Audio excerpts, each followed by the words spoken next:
Capítulo 13. Os três capitais. Dinheiro é só uma camada fina.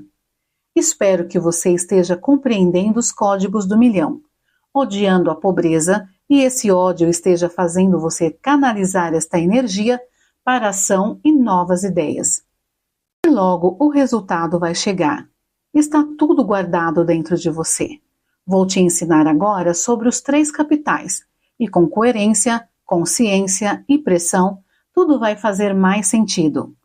O primeiro capital é o financeiro, aquele que todo mundo acredita que precisa, só que tem pessoas que têm negócios e não têm dinheiro e elas só conseguem quebrar o negócio. O segundo capital é o intelectual, e se trata daquela pessoa muito inteligente, que tem brilhantes ideias, porém não faz nada com elas. O terceiro capital, que é para mim e para os gurus de finanças também, é o poderoso de todos, o capital emocional, porque com ele, até sem ter dinheiro, consegue prosperar em tudo o que estiver disposto a fazer. O importante é conhecer qual deles você possui e o que pode fazer para conquistar os outros. Lembre-se, você pode contratar especialistas para estes assuntos. Nas minhas empresas, por exemplo, eu contrato pessoas com aptidões que eu não tenho, ou que tenham melhores do que eu. Assim, o meu time fica completo, entendeu? Se atente para construir em você muito capital emocional, pois, se você não tem o capital emocional, você pode ser inteligente e ter dinheiro, porém, em algum momento vai dar problemas. Você vai ser traído por suas emoções. Eu já escrevi um livro sobre isso chamado O Destravar da Inteligência Emocional. É praticamente um guia sobre como dominar o seu cérebro e as suas emoções. Foque em ter no mínimo 65% de sua capacidade em capital emocional. Ele é sem dúvida o mais importante. Tem empresas que do nada quebram. Você nem acredita. Vou te contar um segredo. Empresas não quebram por conta de falta de capital financeiro. Empresas só quebram por um motivo: falta de capital emocional. A falta de dinheiro não faz uma empresa quebrar, mas o que causa esse desfalque no caixa é o capital emocional. Para gerar resultados em dinheiro, você precisa do capital emocional. Ele é o que está por trás, o que sustenta os outros. A primeira camada é a mais fina. Infelizmente, é aquela que todos apegam mais. A primeira de todas é a do capital financeiro. Depois vem as ideias, o cara do conhecimento e quase todos, inclusive você até ontem, acreditava que a última camada seria a do emocional. Até ontem, porque agora aprendeu quem realmente aguenta o tranco. E ele não será mais visto como a última camada, e sim como a mais importante. Quem tem capital emocional não fica bobinho quando tem muito dinheiro, e muito menos se apavora quando não tem. É aqui que está o segredo. Tem um estudo americano onde eles pesquisavam vários continentes e perceberam que as pessoas entregavam apenas 9% do seu capital emocional nas companhias onde trabalhavam. Elas fazem isso geralmente porque não veem oportunidade de plano de carreira na empresa ou não sentem que estão sendo potencializadas e aproveitadas. Por isso colocam um limite de entrega para a empresa. Os funcionários não acreditam que é possível crescer nas companhias ou mesmo que podem abrir seus próprios negócios, e o cérebro, para economizar energia dessas pessoas, travam e entregam somente 9% do conteúdo emocional. Empresas boas conseguem reter talentos por até 10 anos. Eles criam planos de retenção como uma maneira que todos se sintam presos e totalmente dependentes delas. Se você proporciona crescimento a uma pessoa, ela começa a entregar tudo.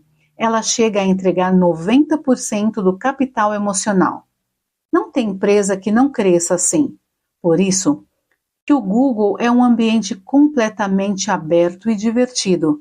As pessoas têm que estar com o emocional conectado. Ela tem que babar de vontade de querer fazer parte da sua equipe. Tem que fazer seu funcionário cair para sim. Tem que fazer o seu funcionário cair para dentro. Imagine 10 anos colhendo apenas 9% do capital mais poderoso, que é o emocional. A empresa que acha que está ganhando, na verdade, tomou um ré que nem imaginava. Se ela investisse nessa pessoa para que ela fique apenas 1 ou 2 anos lá e explodisse o emocional dela, ela iria entregar até 90%. Qual o benefício disso? Essa pessoa iria entregar resultados que você nem imagina. A empresa iria ficar disruptiva. Pablo, mas eu nem sou empresário. Você não é ainda, mas na verdade você já é. Mas ainda não tem empresa. Primeiro você é, depois você faz e consequentemente você vai ter. Ser, fazer e ter. Você precisa internalizar e aprender isso. Já te ensinei anteriormente. Pessoas envolvidas emocionalmente entregam tudo, entregam até o espírito. Estão envolvidas com propósito, porque o espírito é o que mais fala do propósito. Alma fala do governo e o corpo de tudo que é químico de nossas reações às emoções. Por isso ela precisa estar envolvida. A pessoa tem que entregar no negócio. Sim, as pessoas precisam estar envolvidas. A pessoa tem que se entregar no negócio. Que parada é essa de capital emocional? Se tem dinheiro, ele segura a onda e você não fica de idiota. Se está faltando dinheiro, ele não deixa você ficar medroso, e sim continuar focado. Afinal, você confia em Deus, em você e no seu potencial. Por isso, já acorda com sangue nos olhos, querendo morder até a faca. Você vai para cima. O outro capital é o intelectual. Você precisa investir nele. Por isso, não pare de estudar e aplicar o que você está estudando. Aplique, porque se não usar, vai dar obesidade cerebral. Isso é terrível. Eu olho para algumas pessoas e as enxergam em um patamar. Por exemplo, gente que quebra demais. Elas têm pouco capital emocional, porque vão para outra empresa e lá quebram novamente. Só porque as pessoas colocam o capital financeiro em primeiro lugar. Uma empresa não precisa quebrar, é só fazer downsizing, que é a diminuição de tamanho, ou seja, se tem 100 funcionários, passa para 30. Terceiriza um monte de etapa que não está tendo fluxo e acabou. Agora, o que de fato quebra uma empresa é a lerdeza de mente. Faltou dinheiro? Não matou a ideia nova e não conseguiu nas emoções fazer essa gestão? Aí a empresa quebra mesmo. Se você não percebe que a sua empresa está caminhando para essa quebradeira, passa, dado, e de graça para outra pessoa, alguém que vai prosperar e vai fazer funcionar normalmente. Dos 3 capitais, qual o mais importante? Vamos para as tarefas. Tarefa, os 3 capitais. 1. Faça uma avaliação da porcentagem dos 3 capitais existentes: financeiro, intelectual e emocional que existem em você. Lembre-se, a soma total deles deve ser 100%. Capital financeiro, quantos por cento? Capital intelectual, quantos por cento? Capital emocional, quantos por cento? 2. Desenvolva 3 ações para potencializar cada um dos capitais. E registre abaixo. Diga do Tite. Sempre coloque uma data para matar a ideia. 3. Como você reage com o seu capital emocional quando existe falta de recursos financeiros? 4. Pesquise e liste pelo menos uma ação de lazer que a Google promove para os seus colaboradores. 5. Crie um ambiente a fim de enriquecer o capital emocional da sua equipe. Por exemplo, aqui nós jogamos Uno várias vezes por semana. Alguns bancos digitais possuem piscinas de bolinha no centro do seu prédio. E você? Faz o que na sua empresa ou na sua casa? 6. Faça um dowsing na sua empresa ou em sua casa. Compartilhe com 2 pessoas o que aprendeu com esta atitude. Você é o melhor negócio para se investir. Se você chegou até aqui, é porque gostou deste conteúdo. Dê o seu like, compartilhe e aguarde o capítulo 13. Se você chegou até aqui, é porque está gostando deste conteúdo. Dê o seu like, compartilhe e aguarde o capítulo 14. Códigos do Milhão. Pablo Marçal. Capítulo 14. 5 passos do dinheiro. Em qual passo você está? Pega esse código. Estudar é diferente de escolarizar. Estudar sobre dinheiro é algo que ninguém te ensinou. Na verdade, nenhuma instituição educacional ensina, e na maioria das famílias, educação financeira não está na lista de prioridades. No meu curso, Método IP, eu me deparo com advogados, contadores e corretores que não entendem de dinheiro. Finanças é uma das coisas que não se ensina na faculdade. Nem pode, né? Porque se ensinar isso na faculdade, as pessoas prosperam. As pessoas gostam de me perguntar: qual é a melhor empresa para se investir? Eu respondo: na sua. Ah, eu não tenho empresa. Então, você não está investindo no melhor negócio que existe, na sua vida. Se você não está construindo algo para você, para a sua família, para quem vem depois de você, tem algo errado. Não está investindo no melhor negócio. Por isso você precisa estudar sobre dinheiro. O que acontece com quem não estuda? Entra em qualquer negócio ruim. Sabe aquele cunhado que chega na sua casa e oferece um bom negócio? Então, você cai porque é um otário disponível. Finanças não é dinheiro, é gestão. Estudo desde os meus 12 anos de idade e nunca parei ou fiquei sem ler sobre o assunto. Uma dica que eu te dou é: vá entender sobre finanças, porque mesmo entendendo, você vai dar uma patinada em algumas coisas. Então, precisa estar aprendendo sempre. Passo 1. Estudar. Vai estudar um livro, fazer eventos de finanças, assistir vídeos no YouTube ou falar com alguém a respeito. Vá aprender coisas novas e canalizar as energias que estava gastando errado. Passo 2. Conquistar. Essa é a parte mais difícil do negócio. Não se trata mais de teoria, mas de prática. Vou te dar um exemplo. Você deseja caçar javalis? Antes de ir para o mato, você deve aprender como fazer isso. Entende que primeiro precisou estudar, porque você nunca viu um javali, não sabe como ele é, como ele se comporta. É um animal forte e para matá-lo sem arma de fogo não é tão simples assim. Imagine o drama de bater um javali sem saber como. Não dá. Você tem que ter feito a fase de estudo para passar a fase da conquista. Quando você aprende toda a teoria, chega na hora da prática e vamos praticar. Por isso que eu falo que essa é a fase mais difícil. Passo 3. Multiplicar. É aqui que você está vendo o segredo. Poucas pessoas entendem a multiplicação. Você precisa multiplicar o javali que abateu. Só que a maioria das pessoas quer apenas consumi-lo. Você pode fazer diferente. Vender a sua pele, os ossos, a carne, tudo o que quiser e multiplicar o que conquistou. Passo 4. Patrimonizar. É transformar em patrimônio o que você multiplicou. Dinheiro líquido é patrimônio também. Eu sugiro que você faça uma reserva de emergência.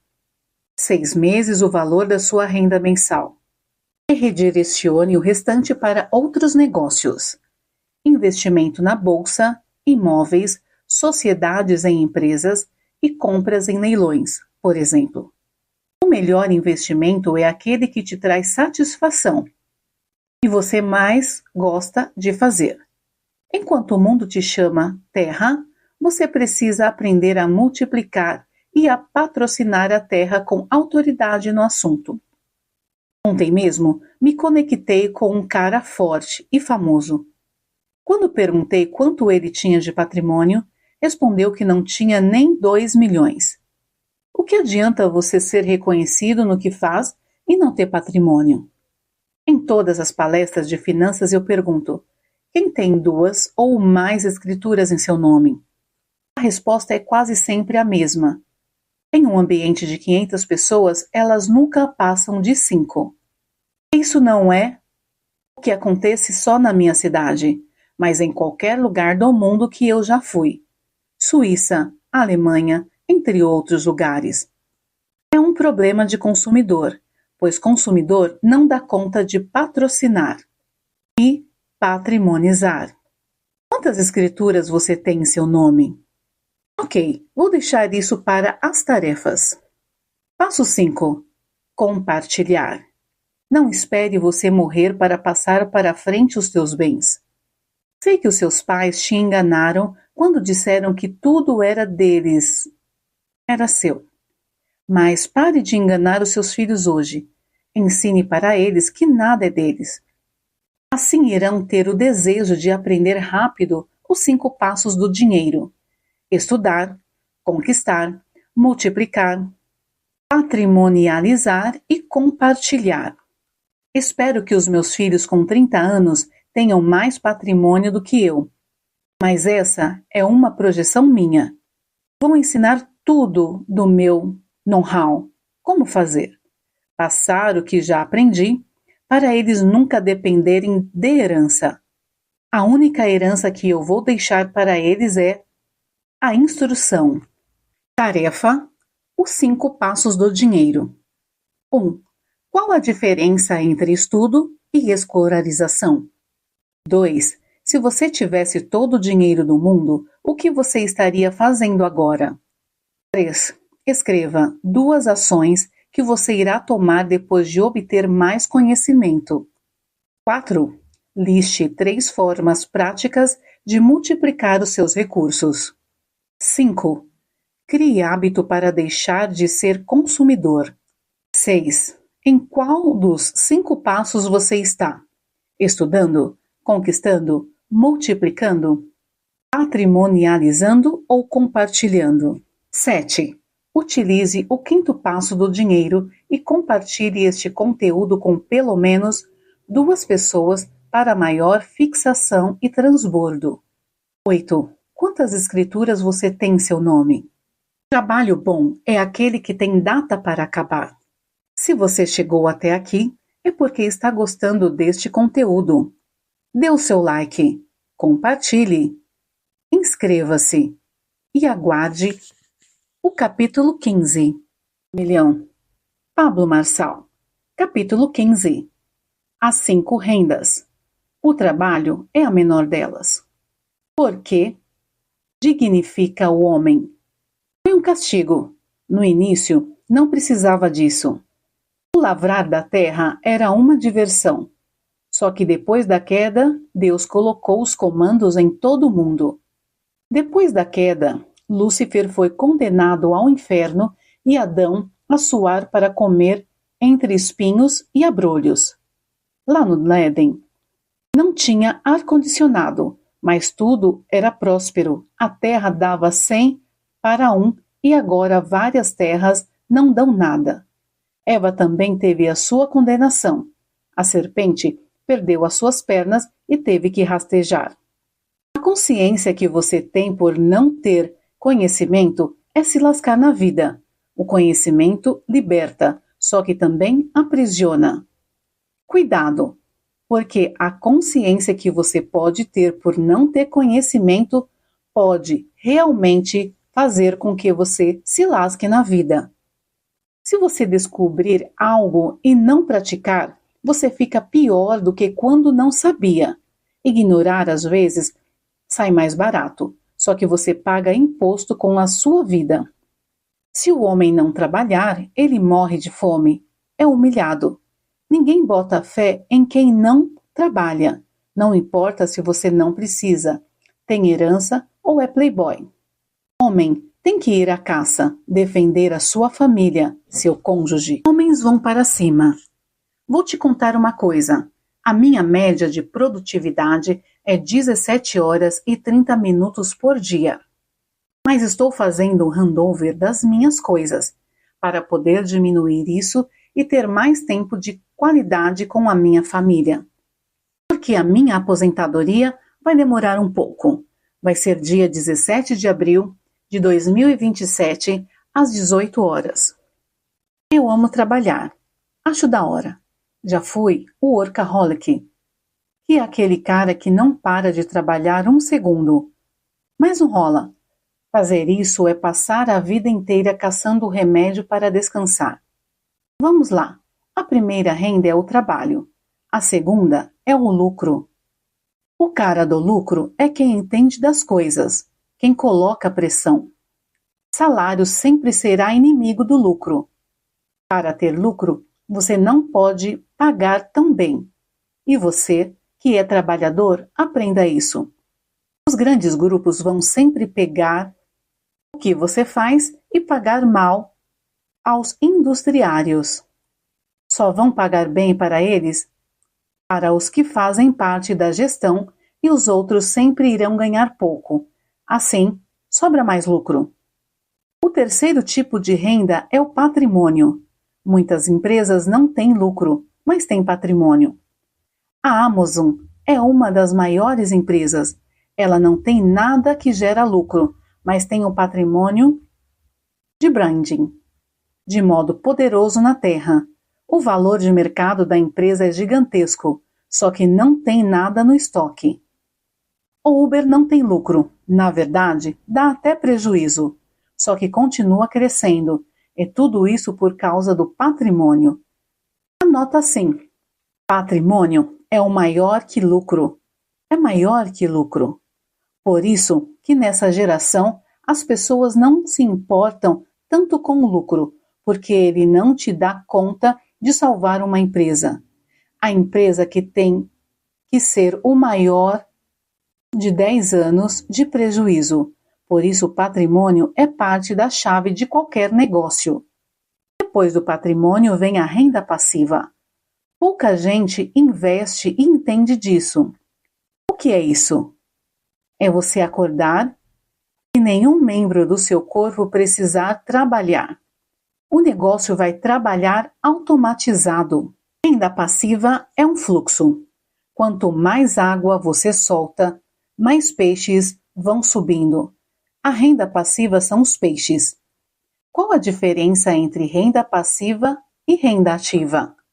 A renda ativa, como o nome já diz, você está ativo, você coloca a mão. Por exemplo, você vai fazer um curso online. A primeira turma será uma renda ativa, porque você está desenvolvendo o curso e gravando as aulas. A partir da segunda turma, essa renda será passiva, porque o curso vai rodar no automático. Em 2018, dei mais de 300 palestras. É uma vida que eu não quero mais hoje. Só que para chegar até aqui, eu precisei insistir sem parar. O que as pessoas levam 10 anos para atingir, com a renda passiva, você atinge em 1 ano. Depois da terceira renda passiva, o pau quebra. Acordar e não precisar depender mais de nada não é a vida de preguiçoso, é desfrute. E por último, vem a renda eterna. Anota assim: tudo que você investe em pessoas, você está investindo em Deus. Quando você investe em uma pessoa, não tem como calcular o seu retorno. E se você não ter este valor, não funciona. Esses dias eu estava fazendo negócios com novos sócios e perguntei para eles: qual o seu propósito? E eles responderam: eu quero me aprimorar. E eu falei: para isso você não precisa entrar neste negócio. Você pode melhorar sozinho. E ele falou: eu quero alcançar pessoas. Por isso estou neste negócio. Aí sim, falamos a mesma língua. Não mexa com gente que não esteja focado em servir pessoas. Isso não é renda eterna, é aliança com Deus. Recapitulando, salário é inimigo do lucro. Lucro é inimigo do patrimônio. O patrimônio, se não estiver gerando renda, é inimigo da renda passiva. E a renda passiva te deixa em paz para investir em pessoas. E isso é a renda eterna. Tarefa: as 5 rendas. 1. Identifique os 5 tipos de rendas citadas. 2. Qual a diferença entre renda passiva e renda ativa? 3. Salário, lucro, patrimônio, renda passiva e renda eterna. Em qual situação você se encontra? Defina o seu próximo passo. Coloque data e quais tarefas irá realizar para alcançá-lo. 4. Qual a diferença entre salário e lucro? Elabore um plano de ação para sair do salário e ir para o lucro. 5. Qual a porcentagem do lucro? Você transformou em patrimônio nesses últimos 10 anos? 6. Identifique no mínimo 3 fontes de rendas passivas e coloque datas para elas se tornarem ativas. 7. Identifique no mínimo 3 fontes de rendas eternas e coloque data para executá-las. Não se preocupe em como fazer, apenas faça. O importante é começar, entrar em movimento.